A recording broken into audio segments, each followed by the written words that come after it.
Hi, everybody. I'm Rachel Martin, vintner and owner of Oceano Wines.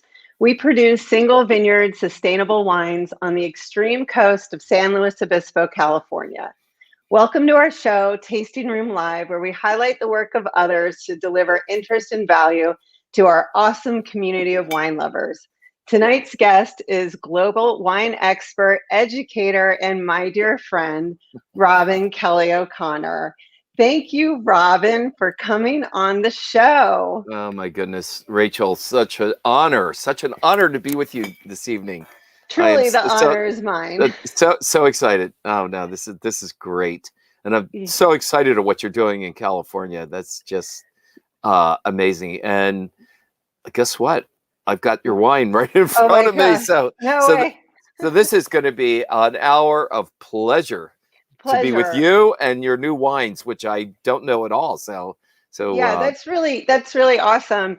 We met, back in the Boxwood days when I was running Boxwood Winery, and at that time you were the educator, the head educator at Sherry Lehman. That's correct. That's right.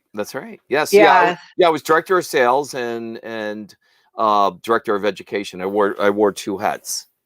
Oh, I see. Oh, wow. Okay. Well, that's awesome. So you were training people left and right. Yeah. Can you believe back then Sherry Lehman had about 40 salespeople? No, it's hard to believe. That's what was that? 10? Yeah, 11, 12 years ago when we first met. Yeah. I mean, isn't that amazing? Yeah, it is amazing that how things have changed, and that's something that I love to talk about. But also I'd like to invite everyone who is joining us to ask questions and leave comments, because we love to include you in the conversation.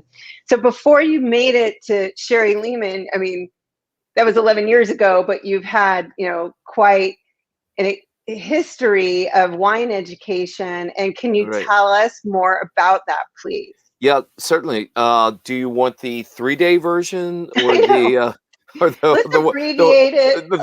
abbreviated?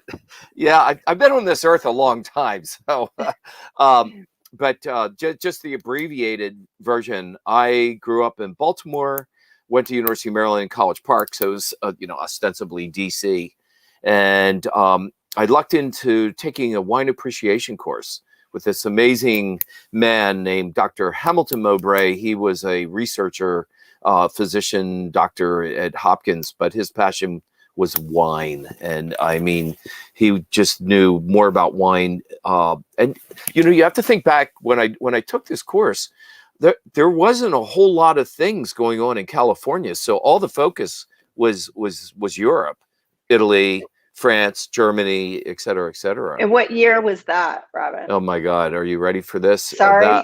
Yes, that would have been 1975. Yeah. Yeah. Oh my goodness. So very European focused. Yes, it was. I mean, I didn't even know how to look to California. My next door neighbor was in the wine and spirits business, mostly on the spirit side, and growing up, I think I only knew about the Christian Brothers, which now is the CIA, Culinary Institute of America in at Greystone, and he used to go out about once a year, but that's what they were selling was Christian Brothers, and so. Right. So there wasn't a lot of focus on California whatsoever. Mondavi's had only been up and running for a few years. Of course, when I took this course, the year afterwards was the great '76 Stephen Spurrier tasting in Paris, right? Which set the world on fire because the California wines did so well. Right, exactly. Hooray! Yeah. But fast forward. Once I got out of university, I went to Europe. Was very interested in wine, but I had no idea how to pursue a career in wine, how to learn about wine. I mean, I really didn't. And then I lucked into a few things. I met the head of Christie's wine department, a gentleman named Michael Broadbent. May he rest in peace. He just died a year ago. at the ripe old age of 94. So he had a great life, and Michael Broadbent, arguably in our lifetime, may be one of the greatest wine tasters ever. He had an encyclopedic memory. He could just taste and remember, and wrote beautiful notes. But he never scored. He gave stars, but he never scored wines, which I really credit what he did, because all the understanding of the wine was in his pen in writing about the wines, which was really interesting. And to this day, his book on how to taste wine is I think still one of the best things out there. And so Michael Broadbent, well, I think I get about 5 books. His son Bartholomew, who you and I are friends with, lives in Richmond and has Broadbent Selections. And Bartholomew, it seems like he forces me to buy a copy of that book every time I see him. That's great. So I just keep buying them and giving them away. But I really do love the book, and it's great. And then I went off to Europe on a Eurail pass and started visiting vineyards, and Michael gave me an introduction to Stephen Spurrier, who we just lost a month ago. And tragic. Stephen had this amazing wine school and wine shop in Paris, in the Place de Madeleine, so right in the heart of Paris. And not a bad place. Yeah. So in my very first summer, Stephen, through Michael Broadbent, I went to work for Stephen, and I was a stockist, but he couldn't pay me, so he paid me in wine education. And he had this amazing wine school. He had 2 or 3 just top-notch wine educators, including himself. And of course, they would bring in winemakers, and we were tasting extraordinary wines. I really wish then I knew what I was tasting. Right. But back then, wines were very affordable. So Grand Cru Burgundy, Grand Cru Bordeaux, the best of Germany and Italy, of course, et cetera, et cetera. I mean, we all start with some sort of naivety, but also back in your time, there wasn't the internet, right? No, to explore. Internet. I mean, telex maybe. there wasn't fax. I mean, there was telex back then, and telephone calls, and of course the written word in the form of postcards and letters. I mean, that's the only way we communicated. And so I had a part of a summer with Stephen. And then Michael said, when you source things out and get things settled, I worked my first harvest after I worked for Stephen Spurrier in Switzerland, and in Vevey, which is actually where Nestle's located, on the north side of Lake Léman, so Lake Geneva, almost right in the heart, near Montreux, so where they hold the jazz festival. And the wines were unfortunately very mediocre. And it was the Chasselet grape, which is a very good grape to eat. Less interesting in making wines, but boy, did I learn a lot. And it was the most backbreaking, hardest work I've ever done in my life, because it was straight up the mountainside. But it was beautiful. And the automation wasn't there yet. Yeah, and the really maybe still isn't. Yeah. So the interesting thing was, we at the top of the hill, the mountain ish, if you wish to call it that, is where the winery was, and halfway down is where Charlie Chaplin lives. So we were picking all the grapes around Charlie Chaplin's house, and he was an old man then. I mean, he was what a trip. Close to leaving us to go up to the big vineyard in the sky. And anyway, Charlie was on his porch every day at like 90 whatever something or other, and we're cutting the grapes all around his house. So cool. But he had the most magnificent views. On a clear day, you're looking at Mont Blanc and the Alps, and I mean, it was just spectacular. Except I don't think my back ever recovered. And once again, since I didn't know any better, the wines were not very good. But after that experience, I went back to London per Michael Broadbent's recommendation, and I enrolled into the Wine and Spirits Education Trust, which is now globally the education vehicle for my God, I don't know, 60 or 70 countries. And I'm sure you're very familiar with their program. But I certainly am. Maybe other people aren't. And I know that WSET, or Wine Spirits Education Trust, is an excellent program for those who are interested in starting their education. Absolutely, absolutely, and it's a London-based organization, but they are really well suited now in the U.S., Canada, Central America, Latin America, South America, Asia. I mean, they're exploding in Asia, and then of course everywhere in Europe. But so I was very lucky. It was trade only at the time. It was courses were only given in the UK, in major cities. This is the late 70s, so it was London. I think they had courses in Manchester, possibly Birmingham, then Bristol, because Bristol was always a big entry port for wine in the UK. You had a lot of wine merchants in Bristol. And you were one of the first Americans, correct? I was the second American to get the diploma, yes. Level and how 4. Has that changed? How has that changed? Oh my God. Well, like when you start your education formally now, is it at a different level because of all of the learning that's available in so many different platforms than it was? Do you know that? Oh, absolutely. Absolutely. It's so wonderful right now. I mean, you could, of course, the Wine and Spirits Education Trust, WSET or WSET, is only one vehicle. I mean, there are, the Cours de Master Sommeliers has a wonderful course that anybody can take. Actually, that intro and the certified, so basically levels 1 and 2 are open to anyone. I mean, you don't need, you no longer need a recommendation. You just need to. Well, you do, okay, but you just need an endorsement from someone or a couple people to take the course.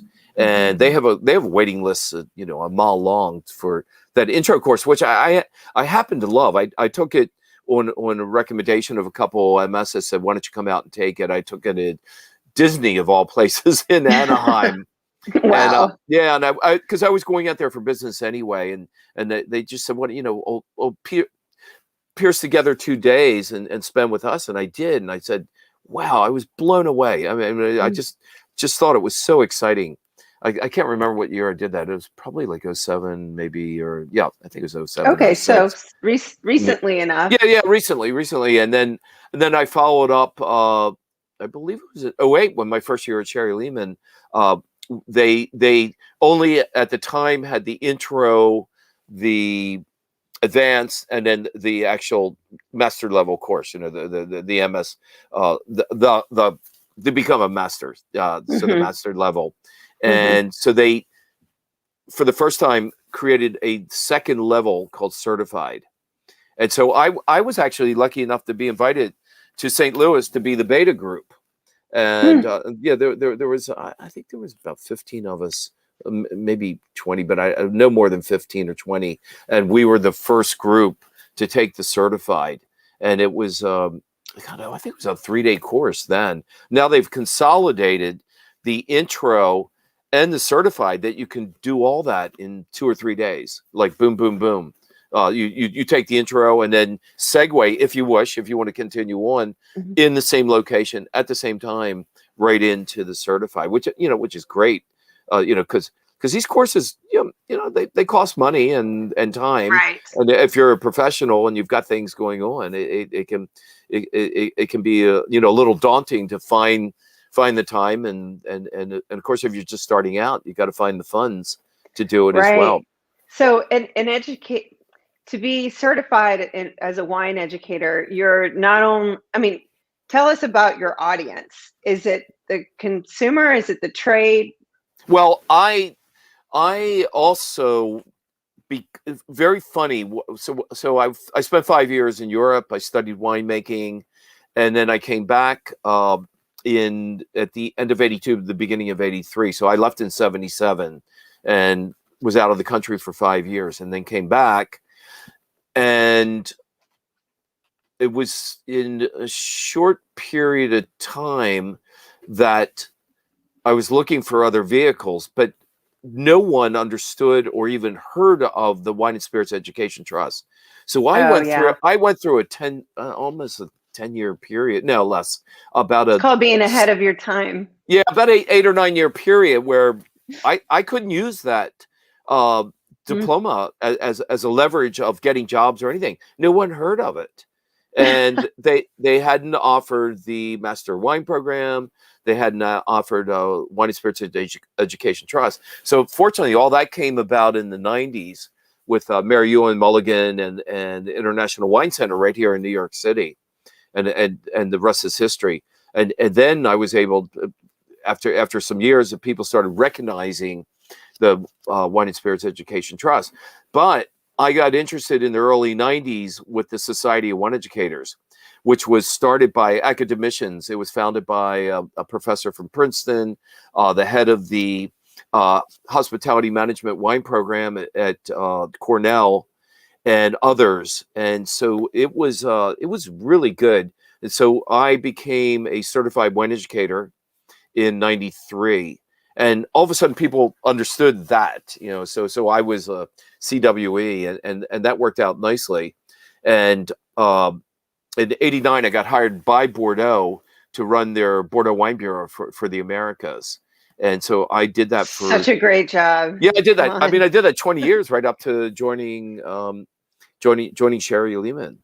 And yeah, well, I have a love of Bordeaux wines too. Yeah. In fact, I did my education in Bordeaux. I know you did. We have been together in Bordeaux. So yeah, well then there's that. Boy, we were there for En Primeur, if you remember. And I've been to En Primeur about 8 times. Yeah, and other occasions for Fête de la Fleurs and other. But we can talk about that in a minute. So I took this job and then simultaneously a year later joined the Society of Wine Educator and then started their program. So it took me, I think, about 3 years to become a certified wine educator. It was daunting. It was 4 parts. So tasting, faults. In other words, they put 6 or 7 different faults in front of you, and you've got to identify them for like a quart solution or et cetera, et cetera. And so and then there was an essay part and a multiple choice, and then of course a blind tasting. So that was good. I really enjoyed that. So I think it was the 73rd certified wine educator. Now there's hundreds and hundreds. Right. Yeah.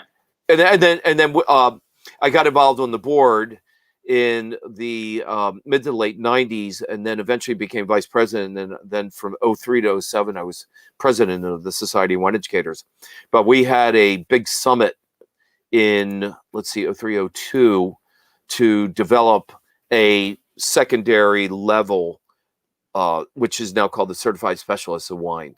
And there's thousands now that have passed the CSW, and it's one of the great things we did, because we realized that salespeople, people working in retail, just couldn't afford the time to become a certified wine educator, and we just felt out that we were leaving out way too many people on the education level. So then when we created this course, it's the best thing that ever happened. It really opened up wine education in a big way, particularly at the professional level. Yeah, absolutely. And even for people with travel companies or what have you, it's just a really great, education. Even when I'm talking to people who have that, certification and, certified wine educator, I feel like they have a good understanding of the vineyard and the production and the process of wine. Absolutely. Yeah.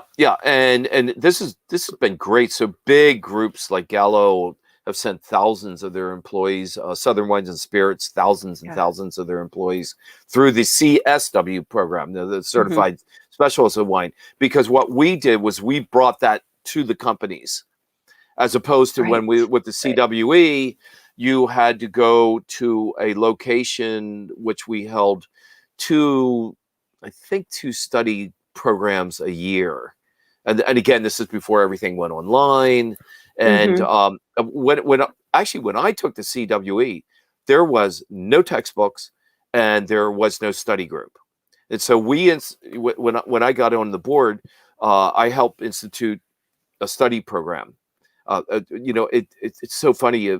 So the old geezers on the board were totally reactionary. Well, we never had any study program for this, so why should we allow these? And I'm like, what?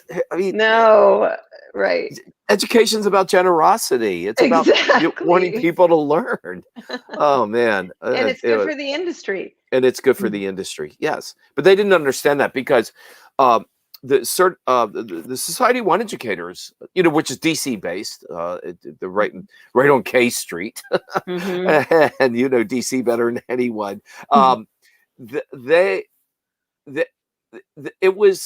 The board was, when I joined, was mostly academicians. So they're mostly professors at all sorts of different colleges and universities, Stanford and Harvard, and we had two gentlemen on the board from Harvard, both doctors. They were teaching wine courses, but they were both professors at Harvard Medical School. So I was one of two people actually in the trade at one point in my first year on the board. And I'm telling you, every idea I brought up, and my colleague from Vancouver who was in the trade, wow. Oh no, we can't do that. It's funny to be on a board with all PhDs and doctors and everything, but they were so reactionary, and then slowly we got more people on the board that were in the trade, and they could see the light, could see the idea that I had, and my colleague from the Vancouver was that how do we get that sardine can open and get more people involved, because so seeing this wine education from really somewhat of the beginning. I started the first wine education program for the trade, if you can believe it, in '89. No region, I should say, let me be fair.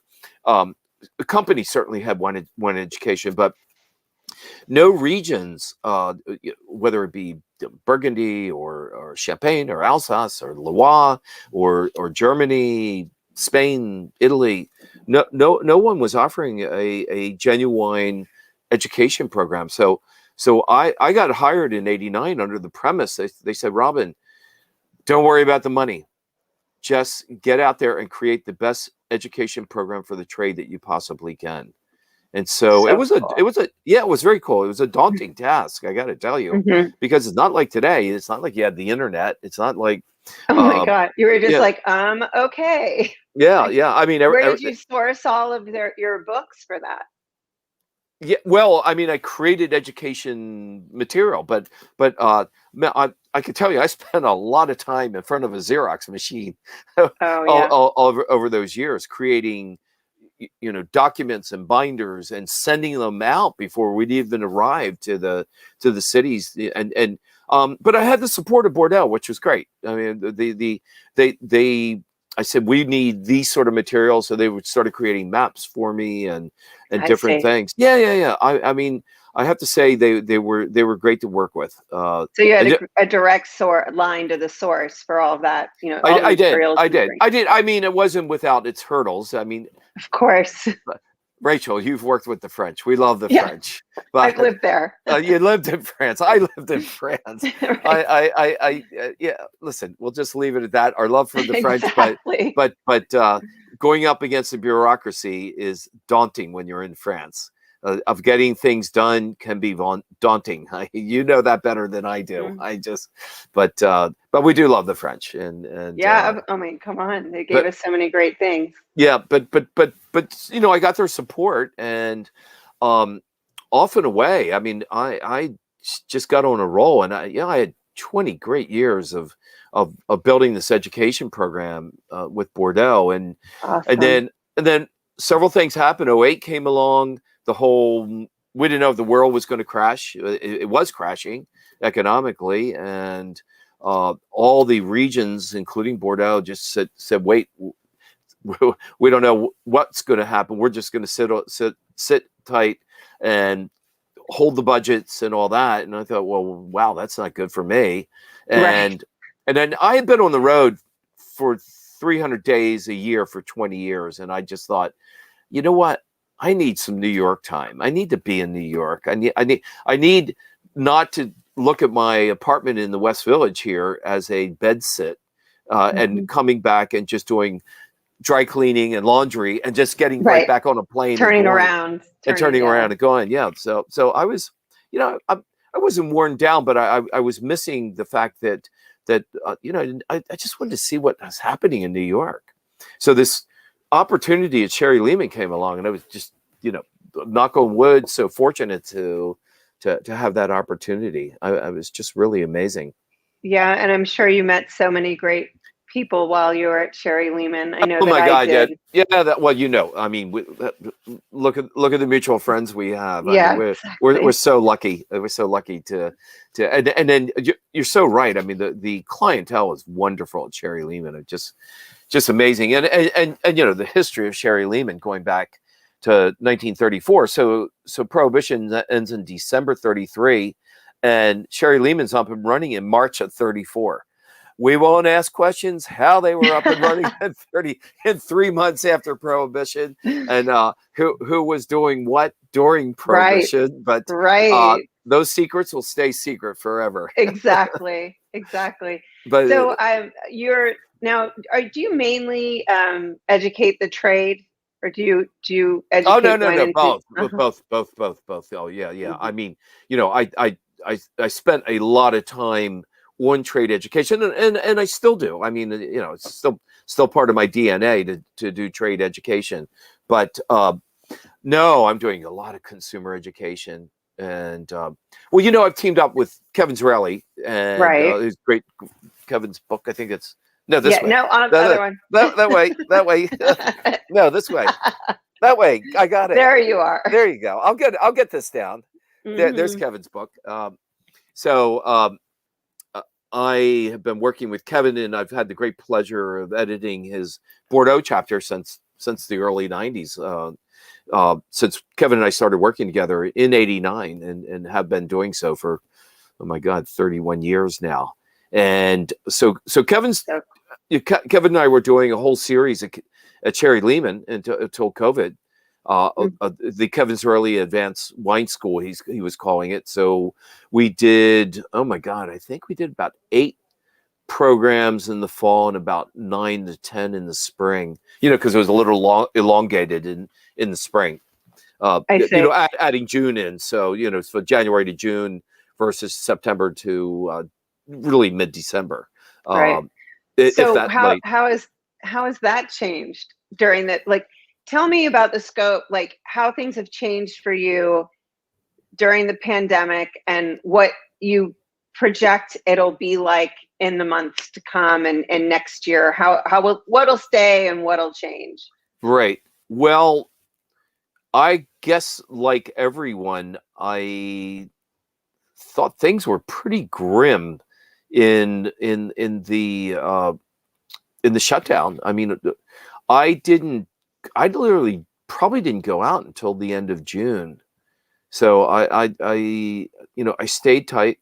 I had a few issues that had to keep in check with the old bod, and so temple. The temple. So I decided that I was going to play by the rules, but by whatever the epidemiologists were saying, and I, like you, Rachel, I mean, I got a lot of medical doctor friends, and so on the phone with them all the time, and they're like, no, you just we stay put. Too. They stay put, man.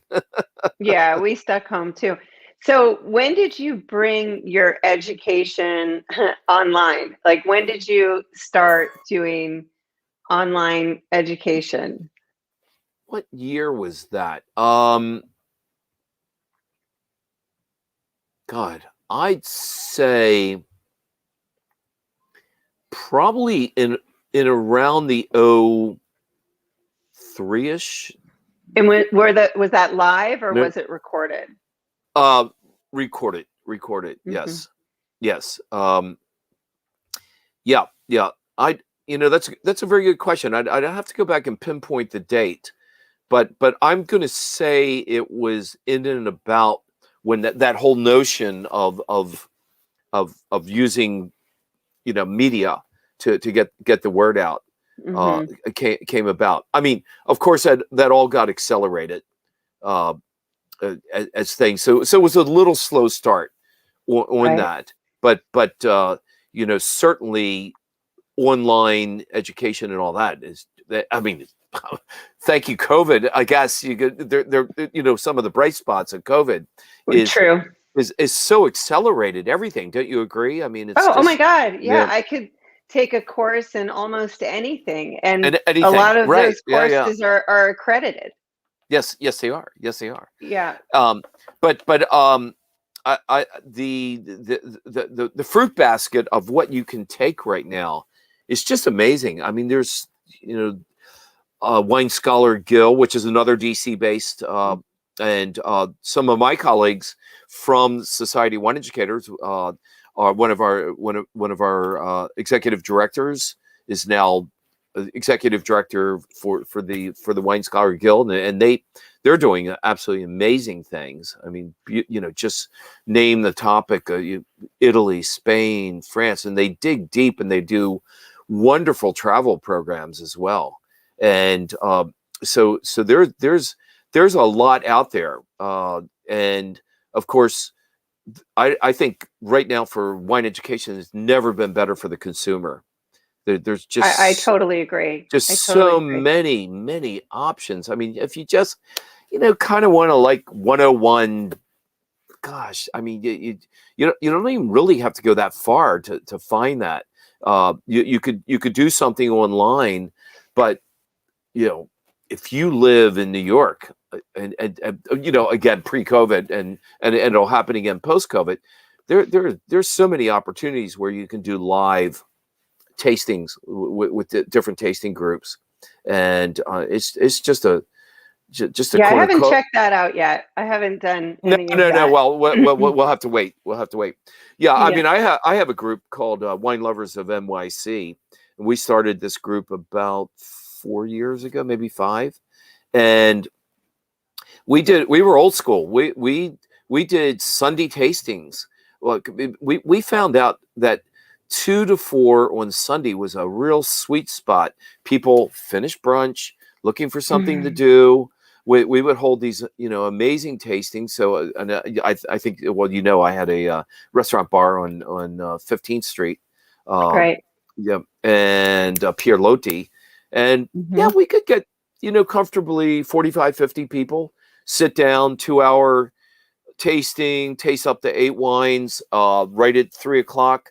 Take a break. We have a cheese course. I always served 4 different artisanal cheeses that I thought would go well with whatever wine selection I made. So I would pick the cheeses on a Thursday or Friday. Then in the morning on Sunday, we went to Bread's Bakery, which was right across the street from where Union Square Cafe used to be on 16th Street. And of course, you've eaten in Union Square Cafe many times. Oh yeah. So even when I was in my 20s, you know. Yeah.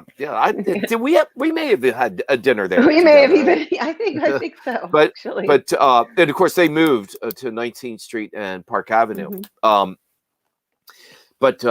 So we would go in at about 11 o'clock at Bread's Bakery. We always had a pre-order and pick up, you know, a dozen fresh baguettes, and so we love what we were doing, and we you know, this was hands-on. I mean, this was either I did the seminar or we invited a winemaker like you to come in and you I'm know, always game, you know that. Present your wines, and and our group was I'd say 90 to 95% consumer, and about, maybe depending on the day, on the subject matter, 5 to 10% trade.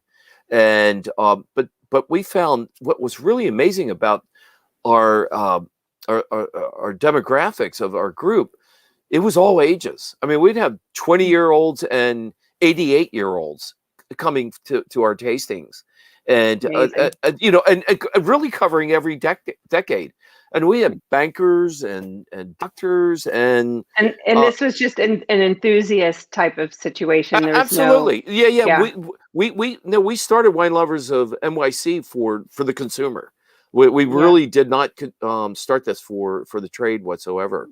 Mm-hmm. But then at Pierre Loti, we started theming out, and we started working out where we would have Rhone month, and all the wines by the glass would be Rhone, and then we would be doing winemaker dinners and seminars for the entire month. So we do, 4 to 8 seminars and 6 winemaker dinners, and bring and the winemakers would come in from the Côte de Rhône. It was fabulous, and they're based in DC as well, the Inter-Rhône.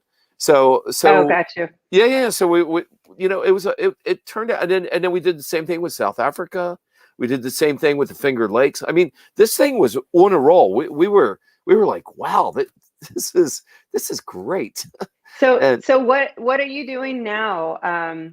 Like online or on? Are you doing Zooms, live Zooms? I am. Yeah, I've done quite a few Zooms, and right now, again, I'm working with Kevin Zraly, so we are bringing back the Kevin Zraly Advanced wine school, as he always calls it, wine school, Windows on the World wine school program. Mm-hmm. So we have been putting this together, and we're going to start next month. Matter of fact, yes. So then Kevin has his 101 course that is now he just completed the 3rd week. It's Monday nights, 7 to 8, and it's the Kevin Zraly 1 hour. Last night was Italian wine expert. So and next week will be California wine expert. The following week, Spanish wine expert, and then I'll be with him on the 6th segment, which is the Bordeaux. Kevin Zraly 1 hour Bordeaux wine expert. So we will be doing that together. And so what I do, I have all the wines. He sends me all the wines for all the courses, and I'm like Oz behind the curtain. I'm here. And in case anything technologically happens, and he's up in the country. You know, he's in New Paltz in Ulster County in the Catskills. So if somehow that fades out, then they bring me in immediately, and I continue the seminar. Yeah. So it's working out quite nicely. Yeah. It's great. New York City Wi-Fi. well, exactly. So, exactly. Yeah. So let's talk about maybe the wines a little bit. Well, can we? I am dying to try. Look what we have. I am so thankful that I have your wines. Oh my God. Yes. Look at I love the label. I love the label. Thank you. It's so beautiful. Yesterday I paid Robin a visit, and I took the one train down. Look at this. I love I love it. It's just so good. Yeah, thank you. So are you familiar with the Central Coast California wines? I am. Yes. Yes. The answer is yes. San Luis Obispo and yes. I mean, not only San Luis. Are you familiar with Spanish Springs Vineyard? I'm not. No. Do tell. Okay. I love the name. You know, it's beautiful, right? It's a great name. My professional world has been wrapped in French wines, to be honest. So my acumen is Bordeaux, but all my free time is spent in Spain. So I do know that. My first trip to Spain was 1976, and I have been every year. This is pretty remarkable. You know, San Sebastian being so popular now. I have been every year in San Sebastian since 1976. That's insane. I've been in Pamplona every year since 1976. Running the bulls, of course. Yeah, of course. Why else, honestly? So anything I see the name of Spain in, I'm like, okay, bring it on. Totally. The same rules apply no matter where you grow the grape. So Spanish Springs Vineyard is a 1.5 miles from the ocean. It's right outside of Pismo Beach, and that's beautiful. Yeah. Thank you. The soils are limestone, sandstone, and marine shale. It was planted in 2007. It's below the fog line, and so every evening the fog rolls in and cools the vines down from a sunny afternoon, and then eventually is burned off, the following day. So the vines are enrobed in that sea salt air.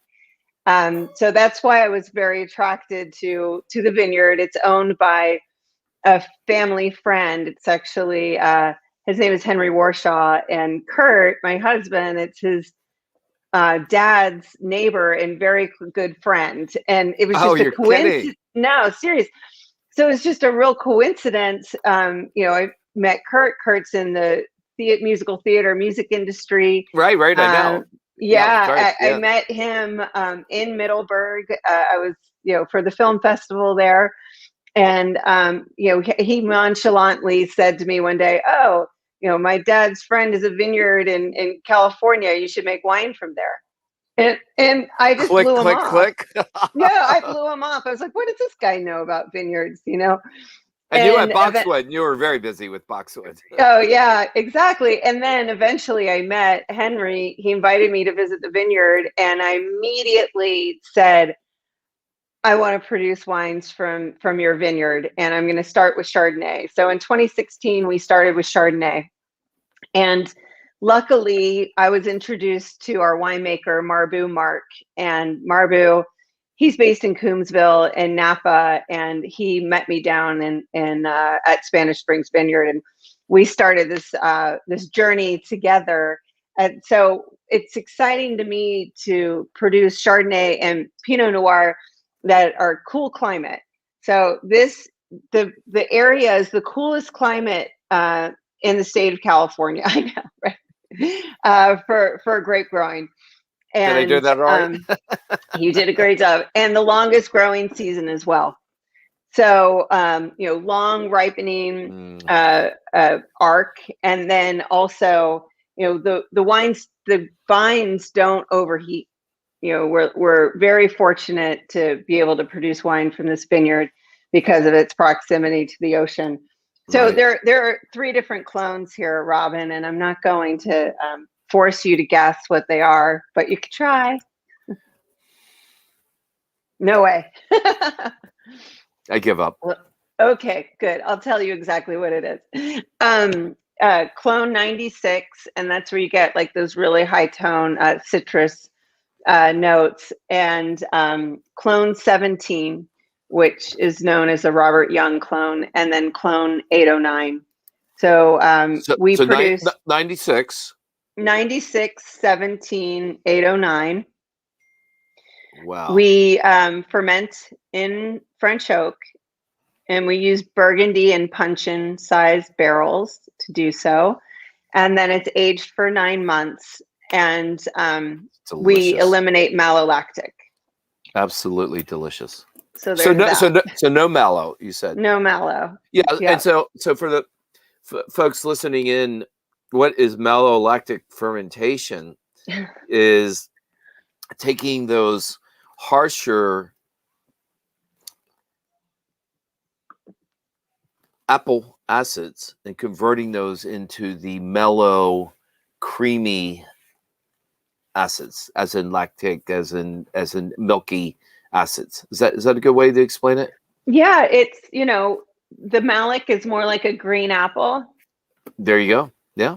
Right. And the lactic, so you could think of anything creamy, and so right, or buttery. That's like the buttery note you're going to get from California Chardonnays that maybe represent a more classic style. And like you, Robin, I learned about wine through European wines in my exploration in drinking French and Italian wines. And so I love the acidity. Acid is a very important element to the balance of wine. Yep. The way I describe acid is it's the central nervous system in wine. It's from head to toe. It is the nervous system that makes wine fresh, makes wine exciting, makes wine great to pair with food.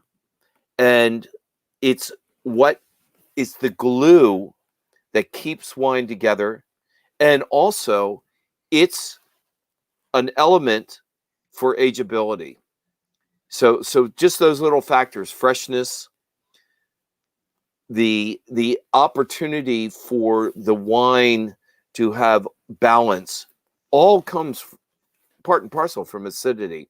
So acidity is just so important, and for the tactile sensation of acidity, it's usually back of your throat and back of your tongue. That's that tingling sensation that makes you want to say, I'm ready for another sip of that wine. Yeah. So it just gives you that little bit of push, saying, oh my gosh, this bright, fresh acidity.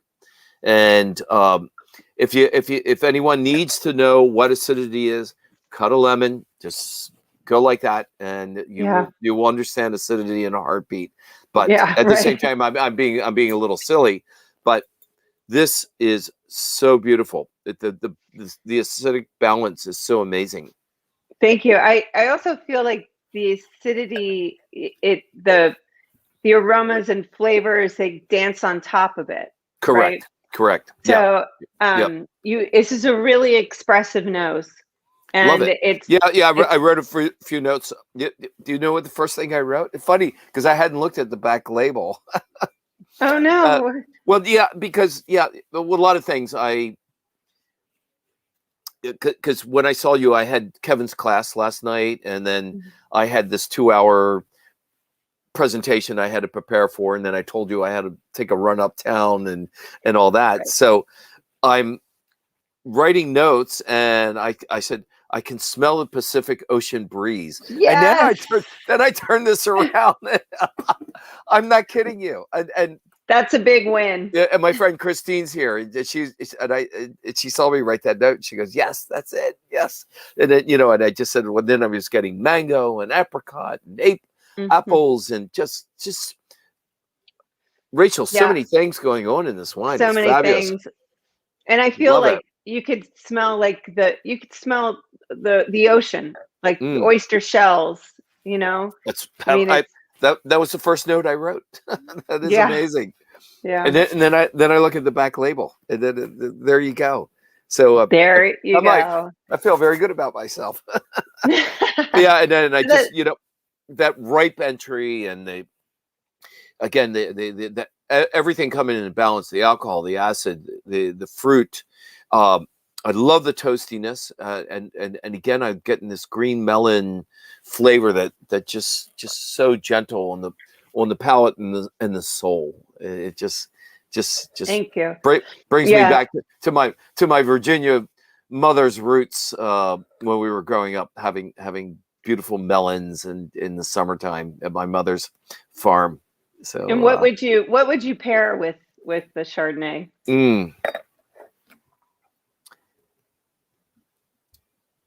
You know what I would have this with? I love monkfish.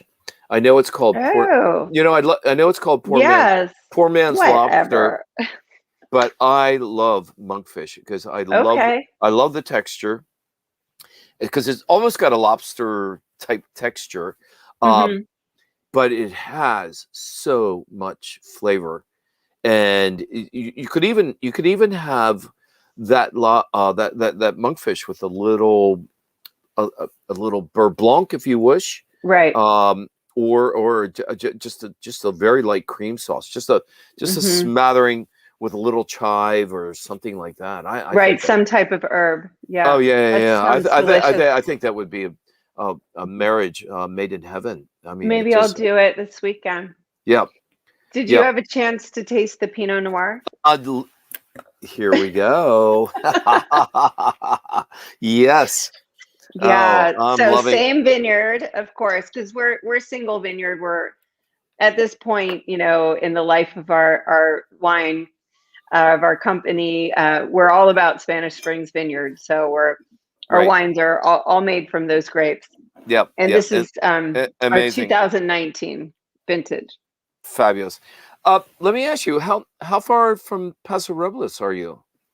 We're about I don't know how many miles, but to drive there, it's about 45 minutes. So it's only 45 minutes. So you go up the coast Yeah. and then up and over the Pacific Range, and you're there. Yeah, and it's what a cool place. I mean, Paso is a very cool place. Yeah, it is, and it's getting cooler. I mean, they're just starting to develop a little bit more of like a scene in Paso, like restaurants, etc. And what's interesting is in San Luis Obispo is the closest airport to Paso. So right. People, I love San Luis Obispo, by the way. I mean, I think it's a great town. Yeah, it is great. And then the neighboring towns and this is I forgot to mention, Spanish Springs Vineyard lies within a newly proposed American viticultural area called Slow Coast or San Luis Obispo Coast. Every vineyard. No, I got to write that down. Slow. Yeah. Like SLO. SLO. Coast. AVA. Oh, that's so funny. Every vineyard is within 5 miles of the ocean. Right. And so it's going to be a breakout AVA, and I'm so excited about it. Right now, Spanish Springs lies just west of the Edna Valley. So okay. Yeah, sure. The appellation really is Central Coast or San Luis Obispo County. So anyhow, it's an exciting time, to be making wine in the Central Coast of California. But this is our second vintage of Pinot that we produced. And again, our winemaker is Marbu Mark. Wow, beautiful. I love Pinot Noir. And so it's, sorry, please. No, go.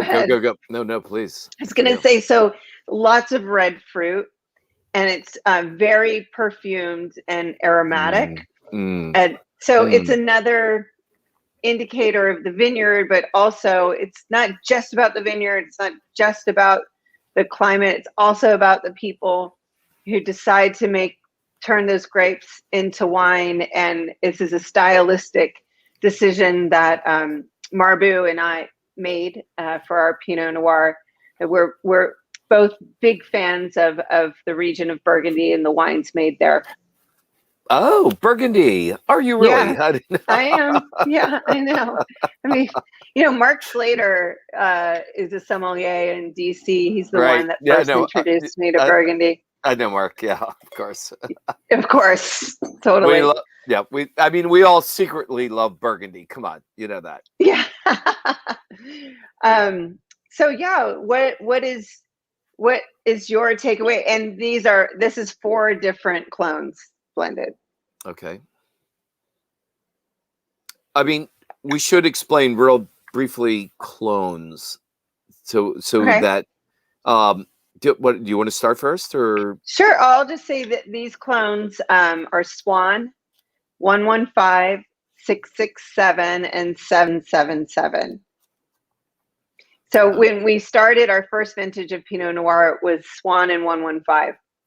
Right. And which was even, I guess you say, even redder fruits. Right. And less density. And we wanted to increase the density of the wine and add a little bit of structure. And therefore, we added 2 more clones, the 667 and 777. Right. Yeah. So one thing, a comment I wanted to make about clones, Rachel, is that clones are very important in Burgundy. And then let's make that international. Clones are very important to Pinot Noir and Chardonnay, the 2 main grapes in Burgundy. Clones has never really been a great discussion point in Bordeaux when it comes to Cabernet Sauvignon and Merlot. The clonal selections are, rather limited. So it's so funny that clonal selection and clonal discussion has always been on the back burner when it comes to that world of Bordeaux and even with the whites, Semillon and Sauvignon Blanc. Where again the enticement of using different clones with Pinot Noir, with Chardonnay, is, as you just described, those clones bring different elements to the final blend and are so important to get it right, you know, with working in balance. And you know, interestingly enough, you don't at least in Bordeaux, you never that was never Sure. you know, a discussion point, because I was never educated about clones when I went to school at the University of Bordeaux. Not at all. No. Well, there you go. When you went to University of Bordeaux, and you know, I spent 2 years in Bordeaux as a student winemaker, and I don't ever remember having a discussion on clones. Yeah. And yet, but then when you go to Burgundy, and it's totally different. And then when we planted the vineyard at Boxwood, which was all Bordeaux varieties, red to start, you know, we selected clones. So even, you know, it was an American approach, I guess, to Bordeaux wine, you know, planting the vineyard at Boxwood. Right. Exactly. But it's so exciting. And I mean, I got to tell you, I'm a student of clonal learning. How's that sound? I love it. I love it. Well, you should come out while, you know, this year to California. And when we have wine in barrel, you can taste the individual clones. Right.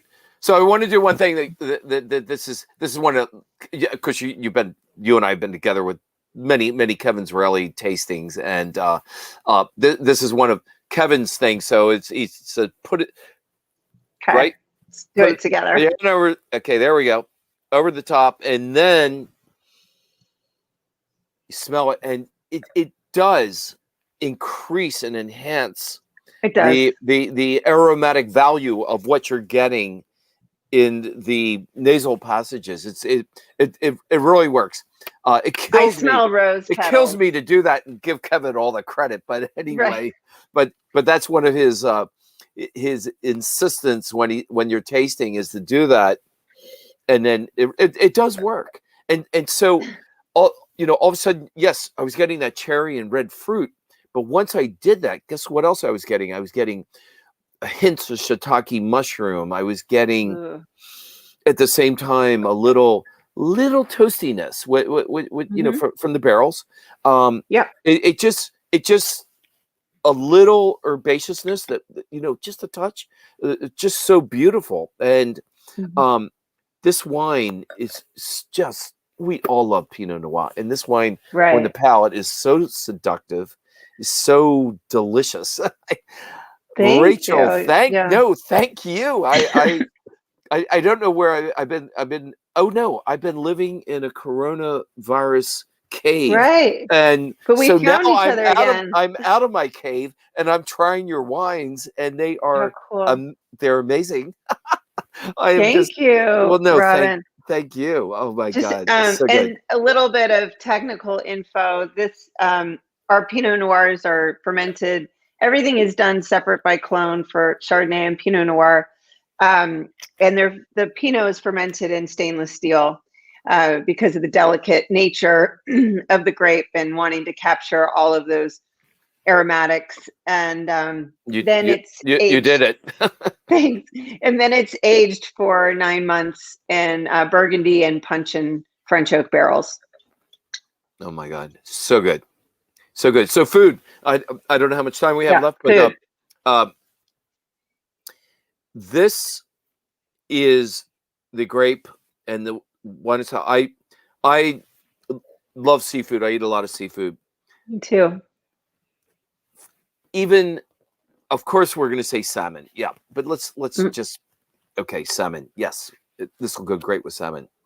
But I would take this to any level in the seafood world.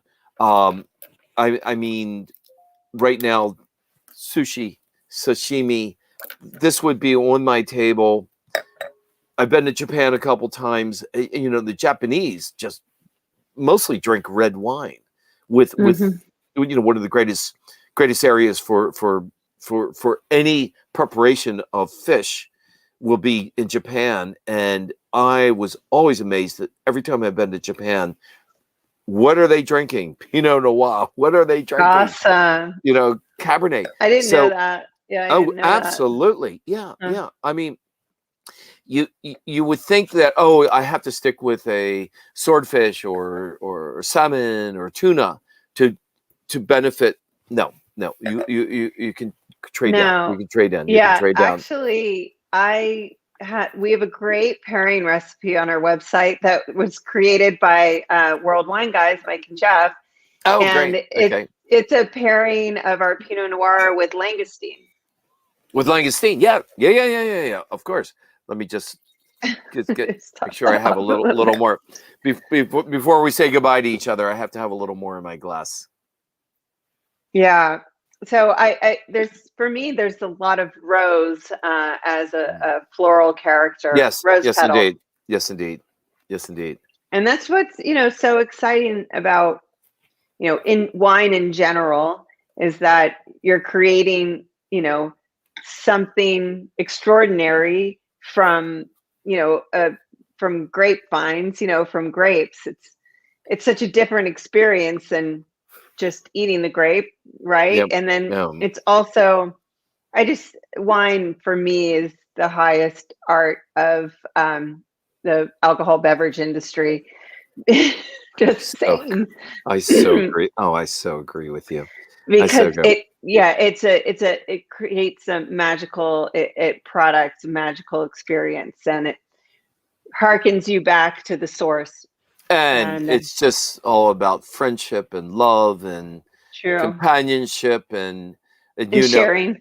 And sharing. And I mean, when you think about it, just how many great friends do we have that you meet them even in recent years, that they become new friends, but you feel like, wait a second, I've known them all my life, and yet you've just met them. There's a click, isn't it? There's a je ne sais quoi about that whole thing that wine brings us together.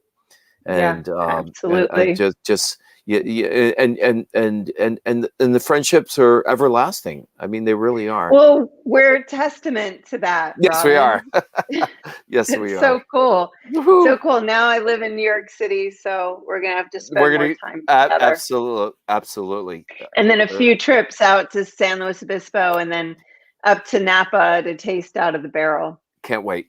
Cheers. Thank you, Robin, for Rachel. being on God love you. Room God Live. love you. Thank you. You're Thank you for having me. Thank you for having me. Of course, have a wonderful evening, and we'll see everybody 2 weeks. So we do these every other Tuesday. Great. Cheers, Robin. Cheers, Rachel. God bless you. Thank you. Bless you too. Love you. Bye-bye. Bye. Thanks.